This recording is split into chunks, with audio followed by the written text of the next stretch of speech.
Hello, and welcome to the Connect podcast. This show is all about helping you connect to your soul's calling so you can take action on it. Because the sweetest success is a blend of discovering your purpose with the inner drive to bring it to life. I'm Sheila Botello, health coach, lifestyle entrepreneur, and mom of two, best known for my online wellness programs, mentoring, and self-love passion. Listen in for inspiring interviews, solo chats, and Q&A sessions that will move you past overwhelm towards what lights you up. Stop accepting good enough and go for your version of great in your health, business, and relationships. Let's get started. Hey, welcome back. So much has happened in the last 6 months in the world. How are you doing? Wherever you're listening from, your life may have or may still be going through some very big shifts. Your life was one way before March 2020, and then, like most of us, it dramatically shifted. Regardless of where you're at in the world, in your finances, or your career, life as we know it has been divided into two very different time frames: pre-COVID and COVID. The world of post-COVID is not yet in sight. The middle place we find ourselves in has caused almost everyone, almost everywhere, to do life differently. And as more people have been awakening to the long-standing racial and social injustice around the world, there's important work to do. This commitment to become aware of what we don't know that we don't know is prompting what Rachel Cargle calls the great unlearn. If you want to deepen your understanding around current and historical issues surrounding race, women's rights, and her other philanthropic pursuits, go follow her self-paced syllabi on Instagram at The Great Unlearn. This is a time where we need to show up for each other in big and small ways.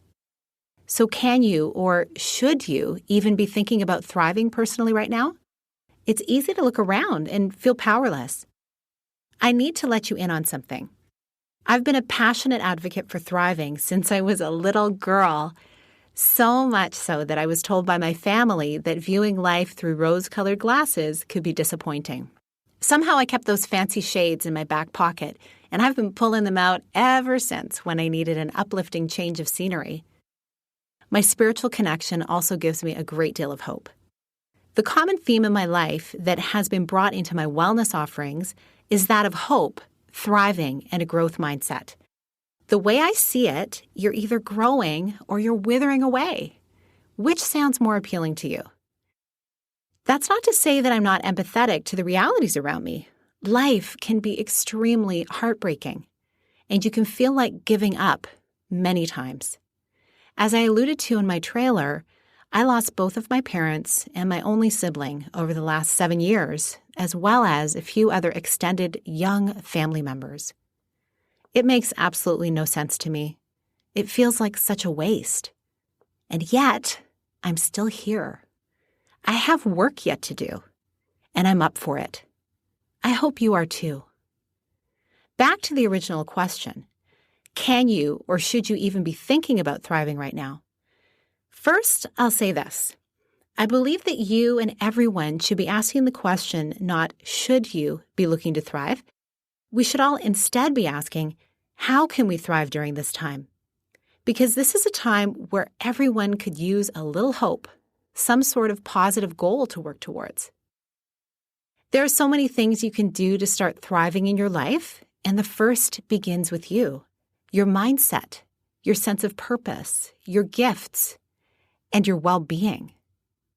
The well-being part, that's otherwise known as self-care. You know that buzzword that's been circling around social media for a few years? It's more than a spa day or a far-flung retreat. Now, hey, those things are amazing. And if you want to fully enjoy them, self-care is caring for the soul within yourself first. Getting rested, hydrated, and quiet so you can determine the direction you want to go next. Or if you're right where you need to be already. Self-care is part of our everyday language these days. We've heard all about self-care rituals and routines, why they're important, and how they integrate into our lives. So why is the most basic self-care still such a struggle for so many of us? Shouldn't it be a habit by now? My time in the wellness space has shown me how difficult it is for people to invest this kind of attention on themselves. So many other things take the lead and end up taking them out in their health and relationships. A friend of mine told me about a girlfriend she had that was vibrant, healthy, and involved in everything, all of her kids' activities. She supported her husband's business events, volunteered wherever she could, and always looked immaculate. She went to the gym and seemed really healthy. One day, she shared with my friend that she had been really tired in recent weeks. Nothing she did, no amount of green juice or caffeine, could lift her out of it. It turned out she'd been sleeping 5 hours a night for a prolonged period and was worrying a lot about what needed to happen each day. Her stress levels were so high and she wasn't even aware of it. She looked like she had it all together, but she was skipping meals, then binge eating in the afternoon for extra energy. She gave so much of herself away to everyone else that she was running on fumes. If she hadn't had her good friend point out to her that this was leading nowhere good, who knows where she'd be now? Because fortunately, she made some much-needed changes. In doing so, she realized that she had been afraid to say no to anyone, ever. So she always said yes. With some help and a lot of false starts, she slowly started to say no to the things that were overcrowding her life. She also started asking for help around the house and asking for time for herself. The family was actually so happy for the change because they were operating as a true family for the first time. The family grew much closer as a result, and she started to feel so much more happy and whole. I'm here to remind you that you are worth the investment, now more than ever. When you take care of yourself first, you are way more refreshed to contribute to those around you, and you show up much more powerfully as who you were meant to be. So the first thing you need to do to thrive during uncertain times is to decide to thrive. The second thing you need to do is to decide you're worth the investment and invest in your self-care.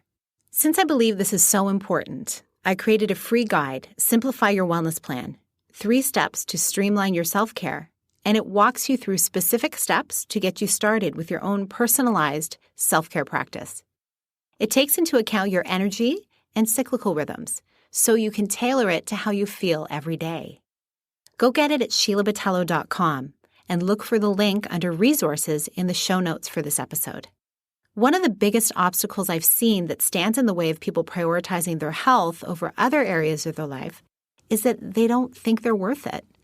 Now, you may want to disagree with that, but ask yourself, how often have you put off doing something good for you, like going to bed earlier or finally pursuing a creative interest, so you can work later into the evening on that work project?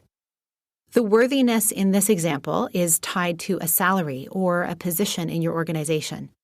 You and your life are priceless, and the value you bring to your work is also directly tied to how whole you are. Your worthiness is also deeply tied to a variety of things that you've experienced in your young life onward. It can become a habit to learn to take what you can get and hope someone will give you more at some point in the future. But the truth is that as wonderful as people are, they're more focused on their own day-to-day lives than on ours. Nobody can give you what you truly need except you. First, you need to determine what it is that you want. Then you need to ask yourself how you're going to get it for yourself. It's not that you can't find support from those around you, but your desire to have a certain quality of life needs to be driven from within. You've probably heard a story or two recently about people who've given their lives at work only to later be downsized as companies struggle in the new economy. Recent research shows that companies can actually thrive when their employees work fewer, more concentrated hours.